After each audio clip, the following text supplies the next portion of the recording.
Fisioterapi semester 4. Di video kali ini saya akan mengkritisi seputar program KB yang ada di Indonesia. Jadi simak terus videonya. KB adalah salah satu program pemerintah untuk calon ataupun pasangan suami istri dalam mewujudkan hak reproduksi secara bertanggung jawab. Program KB sendiri telah digaungkan oleh pemerintah dengan slogan cukup 2 anak.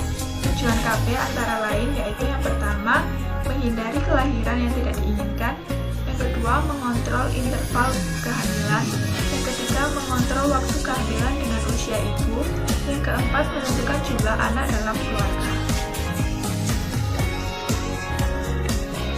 Program KB juga secara khusus dirancang demi menciptakan kemajuan, kestabilan, dan kesejahteraan ekonomi, sosial, serta spiritual setiap penduduknya.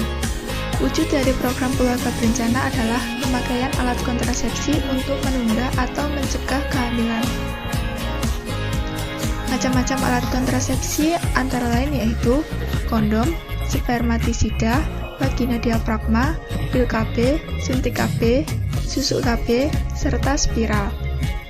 Kepala Badan Kependudukan dan Keluarga Berencana Nasional atau BKKBN, Profesor Dr. Fazli Jalal, mengatakan Indonesia sebenarnya negara yang diakui oleh dunia terkait pengendalian penduduk.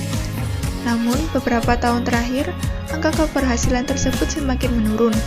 Berbagai masalah seputar KB mulai bermunculan. Tak semua perempuan atau keluarga dapat menikmati program tersebut. Permasalahannya terletak pada minimnya akses terhadap alat kontrasepsi, terutama bagi mereka yang tinggal di daerah terpencil, yang sulit dijangkau, serta bagi masyarakat dengan ekonomi rendah. Selain itu, akhir-akhir ini sosialisasi tentang KB sudah tidak sebanyak beberapa tahun yang lalu. Karena minimnya sosialisasi tentang KB, akibatnya masyarakat banyak yang drop out atau putus pemakaian alat kontrasepsi. Perhatian pemerintah daerah terhadap program KB juga kurang kuat jika dibandingkan dengan dulu saat pemerintah masih sistem sentralisasi. Dalam penerapannya, belum ditetapkan standar klinis pelayanan KB yang harus diselesaikan di fasilitas kesehatan tingkat pertama ataupun yang harus dirujuk ke fasilitas kesehatan rujukan tingkat lanjutan. Program KB adalah program yang sangat baik, sehingga harus terus digalakkan dengan berbagai upaya, karena KB sangat berkorelasi dengan angka kematian ibu karena melahirkan dan juga angka kematian bayi baru lahir. Untuk itu perlu adanya sosialisasi secara besar-besaran tentang informasi seputar KB. Pemerintah dan Pemda wajib meningkatkan akses dan kualitas informasi, pendidikan, konseling, dan pelayanan kontrasepsi. Selain itu, perlu adanya penambahan tenaga kesehatan agar mampu menjangkau daerah-daerah terpencil, agar di daerah tersebut pelayanan KB dapat tercukupi. Sementara itu, di tengah penyebaran wabah COVID-19 di Indonesia yang dimulai sejak bulan Maret 2020, juga mempengaruhi berbagai aspek, tak terkecuali pada pelayanan program keluarga berencana. Selama pandemi, akses kepada fasilitas kesehatan jadi terbatas.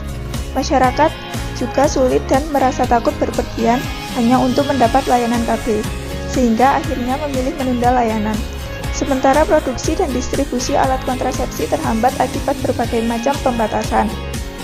Jika kondisi ini terus berlanjut, dikhawatirkan tingkat putus pakai KB akan meningkat dan menyebabkan terjadinya kehamilan tidak diinginkan yang berujung pada fenomena baby boom atau ledakan kelahiran bayi di beberapa bulan ke depan.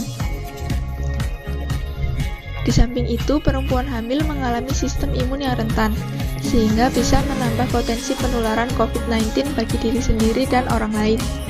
Untuk itu, masyarakat perlu alternatif agar dapat mengakses kontrasepsi pada masa pencegahan COVID-19 ini.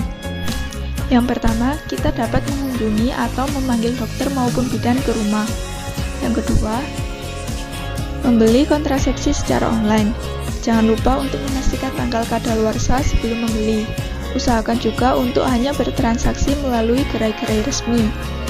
Yang ketiga, melakukan telemedicine dengan berkonsultasi secara online terlebih dahulu. DKT Indonesia membuka layanan konsultasi online dengan tenaga kesehatan bidan dan juga dokter. Yang keempat, gunakan alat kontrasepsi berupa kondom atau pil terlebih dahulu yang lebih mudah didapat.